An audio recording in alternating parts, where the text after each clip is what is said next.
Alors, mon prénom Jacques, J-A-C-K.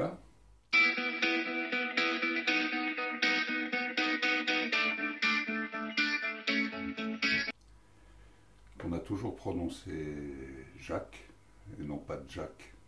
Et c'est une partie de mon histoire, cette prononciation. Comment je me décrirais? Je me décris comme une personne qui a un peu vieilli sans s'en rendre compte. J'ai l'impression qu'il y a un peu un décalage entre ce qui est dans ma tête, ce que je pense être capable de faire, et puis la réaction corporelle, qui ne sont pas toujours à l'unisson. Je pourrais être quelqu'un de plutôt sympa. Beaucoup d'humour, souvent moqueur, quelquefois très moqueur, ce qui peut quelquefois être mal pris. Donc beaucoup d'amis qui sont aussi pleins d'humour et très moqueurs. Je crois que je suis assez simple d'approche d'abord. Je ne suis pas très bavard au début. Après, je peux être très bavard, mais au début, je suis assez simple. J'écoute, je laisse venir. Quelquefois, j'ai des gros désagréments. Je laisse venir, quelquefois, je suis surpris. Parce que j'ai plutôt confiance dans l'autre, dans la parole de l'autre. Même s'il dit des choses désagréables, très désagréables. Mais dans ma façon de communiquer, je crois que je m'arrange aussi pour ne pas être en présence de gens qui vont me faire monter au rideau, quoi. Je suis quelqu'un d'assez dispersé dans ce que je pense être des compétences. J'ai des compétences manuelles, multiples. Je suis droitier et gaucher. Donc quand je suis emmerdé avec une pointe et un marteau dans un coin, je prends la main gauche ou je prends la main droite pour tenir le clou et je prends le marteau et je me tape pas sur les doigts, je tape sur la pointe. Donc ça marche avec la tête aussi. Donc, et j'aimerais avoir encore plus de compétences. Alors quand je ne travaille pas, je travaille. Et vice-versa. Et peut-être même quand je dors, je suis dans un état de création permanente. Est-ce que c'est grave, docteur? Je ne sais pas. Mais je ne peux pas m'empêcher d'être dans la création, dans l'invention. Même quand apparemment je ne fais rien, je suis dans l'élaboration. Alors ça prend des formes intellectuelles, ça prend des formes manuelles, ça prend des formes artistiques, mais le jour où je ne peux plus créer, je suis mort, il faut penser à ma sépulture. Très modestement, je pense que j'en ai beaucoup. Et très objectivement, je crois que j'en ai pas beaucoup. Je veux ma plus grande qualité. Je crois que je crois que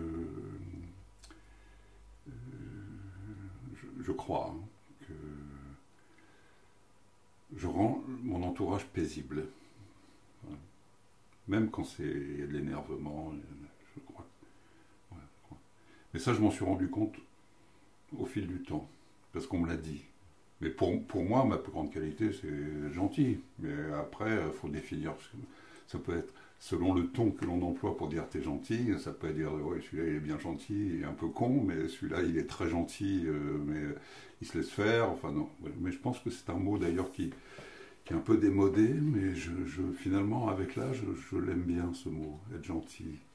Je crois que je suis assez. Bon, je le cache un peu, mais je crois que je suis vaniteux. Il m'énerve, ce défaut, mais je crois que je le suis. Je veux pas être élitiste, mais je crois que je le suis. Je veux pas être, mais je crois que j'ai un petit peu ce.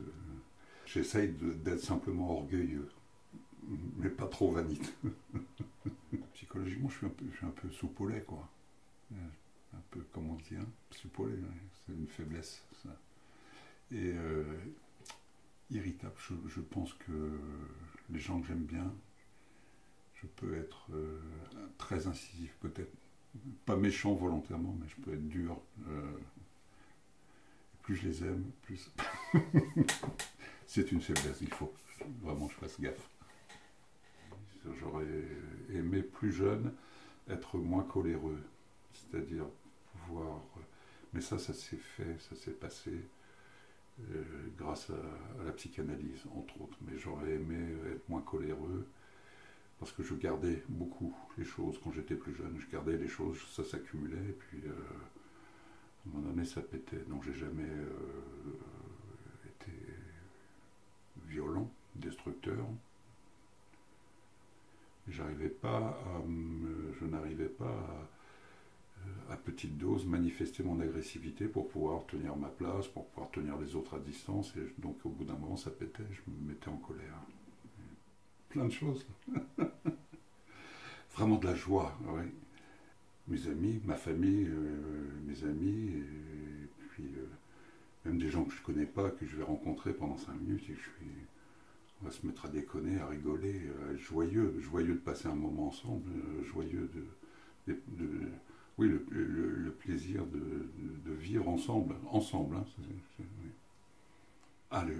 Alors, j'ai une gamme, une tessiture, comme on dirait en musique, assez large d'humour, parce que je peux rire des blagues les plus nulles, comme des second, troisième, quatrième degré, et puis voilà.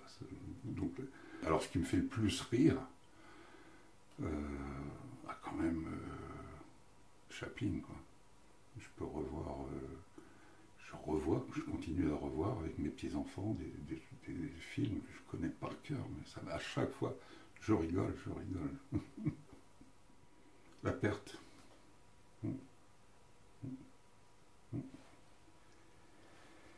La perte, pour moi, mais aussi pour quand je vois des autres qui sont en situation de perdre l'objet d'amour ou l'objet. Ça, c'est... Par exemple, dans des situations de violence, ce qui me touche actuellement, c'est de la perte. Voir ces gens qui perdent, qui sont arrachés, ou qui sont. C'est très dur. Ça a été différent tout au long de ma vie, et toute la période de mon enfance. La peur, elle se traduisait dans des rêves ou des cauchemars. Hein, donc, peur de perdre, d'être dans le vide. Hein, c'est des rêves qu'on retrouve chez beaucoup de gens, de toutes les cultures, cette espèce d'abandon, de perte, d'être dans le vide. Donc, la violence physique, ça m'a fait peur pour tout. Et j'ai démarré professionnellement, directement, comme éducateur, avec des jeunes délinquants, donc, qui étaient passage à l'acte, etc. Et je n'ai jamais eu peur. J'ai vu des pétards, des flingues, passer sous le nez, j'ai pas eu peur. Par contre, j'ai eu peur à cette époque-là, j'étais plus de l'envahissement, de la destruction psychique, j'ai peur un peu de la folie. Une autre peur, mais je ne l'ai pas ressentie comme telle, mais j'ai mis des mots après dessus, peur de la maladie, ce qui fait que je n'ai jamais été malade. Par peur de la maladie, je m'en rends compte. Une forme de psychosomatisation à l'envers. Peur de la mort, oui, pour moi, pendant pas mal de temps, certainement encore très présent, mais assumé d'une façon plus paisible, et puis la peur de perdre ceux que j'aime. Et quand je dis ceux que j'aime, c'est ma famille, mais pas que ma famille. Hein. Il y a des gens, enfin, c'est pas la famille au sens où on l'organise d'une façon administrative ou conventionnelle, c'est des gens que j'aime en fait. L'injustice, et je peux la qualifier, et ça m'a, d'ailleurs, ça a guidé un peu ma vie dès l'enfance. J'ai été très sensible à l'injustice, et je me suis révolté. Jusqu'à encore maintenant, quoi. Alors, j'en ai pas ou j'en ai beaucoup. Ça, c'est difficile, hein, parce que si on repasse les choses à l'envers, le film à l'envers, on peut dire, oh, j'aurais pu faire ci, j'aurais pu faire ça. J'ai pas de grands regrets. J'ai des petits regrets. Hein. J'aurais aimé apprendre à jouer d'un instrument de musique. Bon, je me sers plutôt de ma voix, mais j'aurais bien aimé piano, mais c'est un petit regret. Mais en même temps, il y a plein de choses que j'ai fait. Puisque j'ai pas fait de musique, j'ai fait de la peinture. Donc peut-être si j'avais été musicien, on peut dire, oh, j'aurais bien aimé peindre. Bon, Non, je suis peintre. Mon plus grand regret, quand même, on va y venir, c'est d'avoir attendu 60 ans pour savoir qui était mon père. Toute ma vie s'est passée comme ça, avec cette énigme-là, qui fait que ça m'a amené à fouiner, à chercher. Donc j'ai cherché dans plein de choses et je suis devenu finalement je connais plein de choses. Je suis un chercheur, je suis un fouineur. Force physique, conclusion de multiples examens médicaux récents, mais qui confirment la parole de mon fils quand il avait 6-7 ans, je suis robuste. Voilà. Je dis sans hiérarchiser, hein, mais comment il faut faire une liste, comment on fait une liste. Je suis passionné par la vie sociale, des amis. Alors vraiment, ce qui me passionne, oui, c'est les rencontres, la rencontre amoureuse. Je suis passionné dans ma relation amoureuse, passionné par mes petits-enfants. Je découvre ce que j'ai pas vu avec mes enfants, parce qu'avec les mômes, les siens, il y a la vie qui passe, il faut s'occuper de tout, il faut faire les courses, il faut les bosser, il faut aller à l'école, il faut les voir. Alors qu'avec les petits-enfants, on a du recul, on n'est pas pris dans les mêmes contingences. Donc j'observe ce que je pense avoir vécu avec mes enfants, mais chez les petits-enfants. Je suis passionné par le langage, les mots, les jeux de mots, passionné par l'humour. J'arrête pas de déconner avec les gens que j'aime bien. Ça n'arrête pas. La musique, c'est un regret de ne pas avoir des musiciens, mais j'ai chanté. Je chante pour moi-même, mais j'ai chanté dans des grands groupes. J'ai chanté dans une chorale qui a donné des concerts au Palais des Congrès. J'ai chanté au Stade de France avec Johnny Hallyday. J'aime la peinture. Grâce à l'école qui m'a mis très très tôt des pinceaux, de la couleur, elle m'a fait sortir de l'école et je peins. Donc ça c'est vraiment une passion, la peinture, la musique, la littérature aussi, mais je suis pas, je lis beaucoup, mais c'est pas s'il y avait un classement à faire, c'est pas ma première passion, mais je lis beaucoup. En littérature, ce que j'aime beaucoup, c'est la littérature policière. Alors, la cuisine, je pense qu'il y a un atavisme, puisque j'ai grandi dans un milieu économiquement, socialement modeste, plus que modeste, mais où la qualité de la cuisine a toujours été présente, même quand il n'y avait pas beaucoup d'argent à la maison.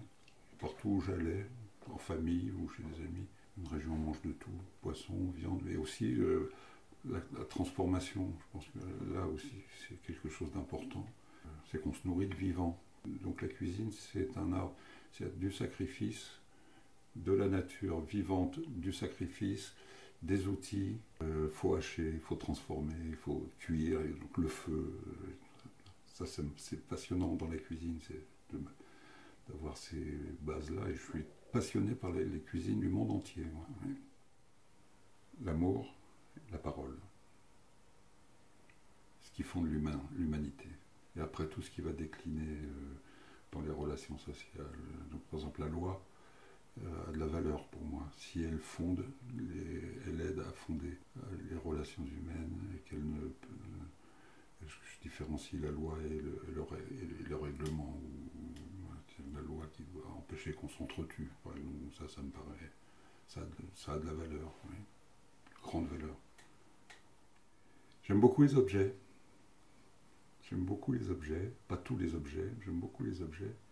Je trouve qu'un outil, qu'il soit un outil moderne ou un outil ancien, s'il est beau, c'est qu'il est utile et souvent c'est vérifié. La générosité et puis la créativité. Ah oui, la capacité, la créativité. Ah, le pire de tout pour moi, c'est les gens qui humilient les autres. L'humiliation. C'est-à-dire que l'humiliation, elle n'est pas assez prise en compte, puisqu'elle se voit moins. Parce que l'humiliation, j'ai pas de traces, quoi. J'ai pas un bleu, j'ai pas. Mais c'est extrêmement destructeur. Extrêmement destructeur. Selon mes critères, ceux qui sont pas trop cons.